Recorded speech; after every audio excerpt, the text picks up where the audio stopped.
भक्तजी नमस्कार। नमस्कार योगेशजी, के छ खबर? ठीक छ, तपाईलाई कस्तो छ? एकदम सन्चै छ मलाई। अनि आज इभेन्ट आउनु भएको छ, कस्तो छ? अहिले सुरु गर्न लागेको छ। हजुर, हामीलाई त्यही 15 मिनेटको सर्ट ब्रेक दिएर अलिकति सरप्राइज बनाइदिएको छ। आज 10:15 देखि स्टार्ट गर्छ हाम्रो ड्युटी। अल्गुबई बाटो मेट्रो स्टेसनमा छ। अनि आज केही असिस्ट चाहियो भने आज ईदको इभेन्टमा चाहिँ कतिजना सेक्युरिटी हालेको छ यहाँ? आज त्यही हो, ईदको इभेन्टमा चाहिँ टोटल हाम्रो पुरै मेट्रोभरि चाहिँ हाम्रो लगभग 100 जनाको डिमान्ड हो। हजुर, अब ती 100 जनाको डिप्लोय भएको छ आज सबैलाई होइन। त्यसै अन्तर्गत हामीले पनि यो बुर्जुमनदेखि अलिक परतिर बर्दुबई हुन्छ, तर यसको खास नाम चाहिँ अल्गुबईबा मेट्रो स्टेसन हो।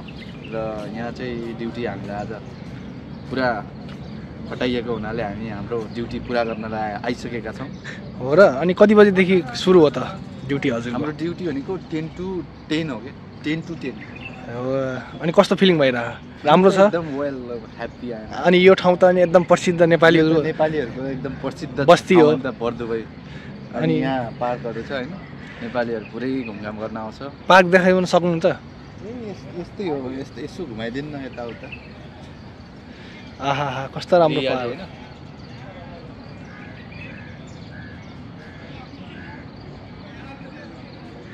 अनि कति दिनको छुट्टीमा जानुभयो नेपाल?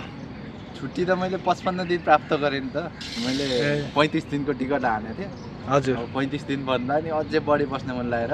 अनि कस्तो लाग्यो? कति वर्षपछि जानुभयो तपाईँ नेपाल? म त गइरहेको हुन्छु नि, वर्षमा नेपाल पुगिरहेको हुन्छु। अनि घरतिर सबै सन्चै हुनुहुन्छ? घरतिर एकदम गुड वेल।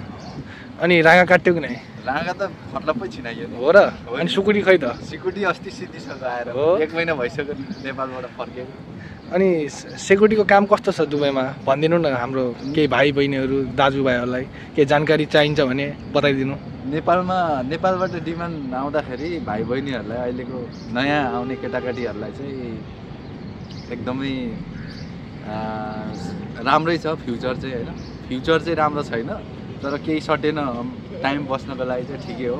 हाउसकिपिङमा आउनुभन्दा बरु सेक्युरिटीमा आऊ, केही कुराहरू लर्न गर, अनि अलिअलि पैसा पनि जम्मा गर, त्यसपछि अरू कामहरूमा ट्रान्सफर हो।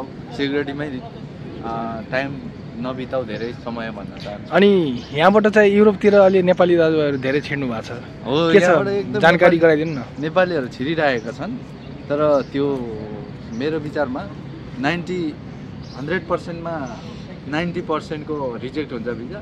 त्यस्तै 10% पनि नभनौँ, 5% को मेबी सक्सेस भएको छ भिजा। यहाँ दलालहरू धेरै छ, त्यो नबुझिकन एकैचोटि पैसा दिने काम नभए पैसा जान पनि सक्छ, सम्भावना छ। पैसा एकदम जान सक्छ, एकदम बुझेर जेन्युन मान्छेहरूसँग मात्रै अफिसियल कारोबार गर्नु होला, विश्वास गर्नु होला। अनि ड्राइभिङ लाइसेन्सको के छ यहाँ भनिदिनु न। दुबईमा ड्राइभिङ लाइसेन्स लिनलाई एकदमै एक्सपेन्सिभ छ। अनि लाइसेन्स लिइसकेपछि पनि एकदम काम पाउन एकदम धेरै गाह्रो छ। किन होला त्यस्तो? तर अब यो भनेको फ्युचर स्किल हो होइन, तपाईँहरूलाई बुढाकालसम्म काम लाग्छ। अनि हाम्रो लिइराख्नुभयो भने केही न केही भ्यालु चाहिँ हुन्छ। अनि हाम्रो साथीभाइहरूले सोध्नुहुन्छ अटोमेटिकली ल्याउँदा राम्रो कि म्यानुअल ल्याउँदा? अब तपाईँको प्लान अनुसार हुन्छ होइन। अब राम्रो त म्यानुअल नै लिएको राम्रो हो, सबै कुरोहरू हुन्छ। तर अब म्यानुअललाई पनि अलिकति टाइम धेरै दिनुपर्ने हुन्छ। अब तपाईँ सर्टेन टाइमको लागि गर्नुहुन्छ भने म्यानुअल ल्याउनुहोस्, पैसा पनि अलिक कम हुन्छ। तर म्यानुअल चाहिँ एकदम लिनुभएको राम्रो हो। अब म चाहिँ सजेस्ट गर्न चाहन्छु म्यानुअल अटो तपाईँहरूको डिसिजन हो। म्यानुअल लिनुभयो भने चाहिँ अलिकति भ्यालु हुन्छ मार्केटमा, तपाईँले काम पाउनु सजिलो हुन्छ। ए हस् त, ल धन्यवाद जानकारी गराइदिनु भएकोमा, धेरै धेरै धन्यवाद।